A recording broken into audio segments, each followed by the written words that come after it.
Welcome to the Quick Five. I'm your host, Jalal. And I'm your host, Shay. And Shay, today on the Quick Five, what are we talking about? We're talking about cops and cameras. Cops and camera. Okay. All right. Let's talk about it. That sounds...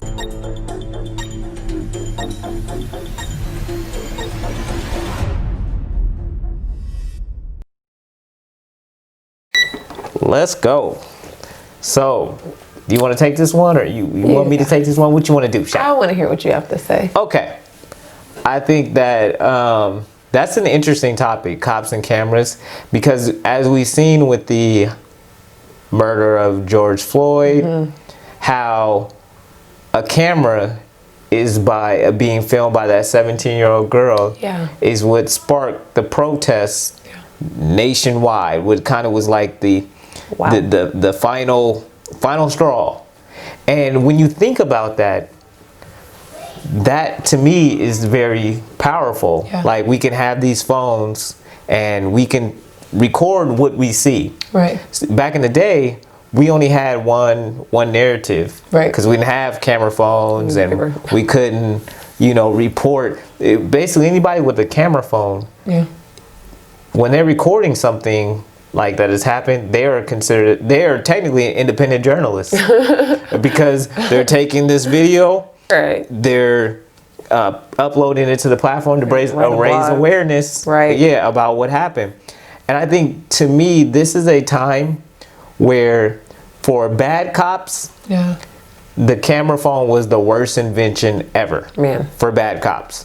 For good cops, they understand. They'll adjust. They have been adjusting to the fact that this is now a world where everything I say when I'm on when I'm on duty or whatever is a possibility that it will be recorded. Right. And it may be uploaded to wherever.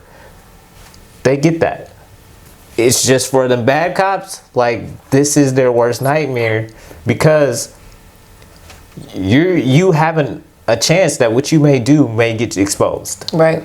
And you can only hide, especially when everybody has a camera. Right. When you're a bad cop, man, you can't hide forever, basically. Right. All it takes is one little video, and I agree. We've seen it, a lot recently with these camera phone videos of a lot of different instances. Just so many come to mind, I can't even just isolate one. Just thinking about all the protests and the different videos that we've seen, and boom, swift action being taken on the cops. So what do you think? This is what I think. There's two parts. I first want to touch on what you said about the bad cops. Here's the crazy part. The cops that are not so good, they don't even care. We watched this man kneel on George's neck with his hands in his pocket, looking straight into the camera, like, when they already know it's going to be uploaded. Like, this isn't the first instance where something was recorded and uploaded, especially with Ahmed just happening not too long before. So that's the insane part, that you just have like this nonchalant, but let me tell you why. The problem is not the camera phones. The problem is the judicial system. They feel like they're untouchable because they have been untouchable. They feel like, I'm gonna get off, I'm gonna get administrative leave with pay, and I'm Gucci. So I think that the thing about it is, now that we're starting to see them get arrested, which is not enough, we'll take it for now, but once you start seeing convictions, I think we'll start seeing a difference in how cops move. And like you said, you can't hide it, but what's gonna start happening is they're either gonna be fired, they're gonna quit, whatever, they're gonna be arrested and sent to jail. Either way, we're gonna weed them out. For cops that are upstanding and who follow, the law, to them, I mean, it's no biggie, because when you're doing right, record me all you want. I'm doing what I'm supposed to do.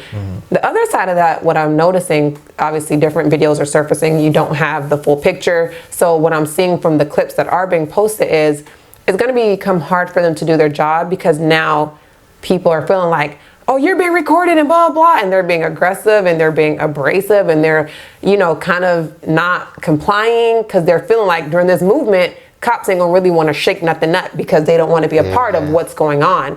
So to me, there has to be balance. Like, there just has to be balance. Like, is it ever okay for a cop to body slam a female and all this? No, but don't be don't be resisting arrest. There's ways to fight, and in that moment is not it. But again, I think people just don't have reassurance that if they follow, if they comply, even if they're treated unfairly, if they fight the right way, they still feel like they're not going to win. And I think people are just rising up in that manner, as we saw those college kids literally was tased and like drug out the car and everything. And now we're like, okay, what?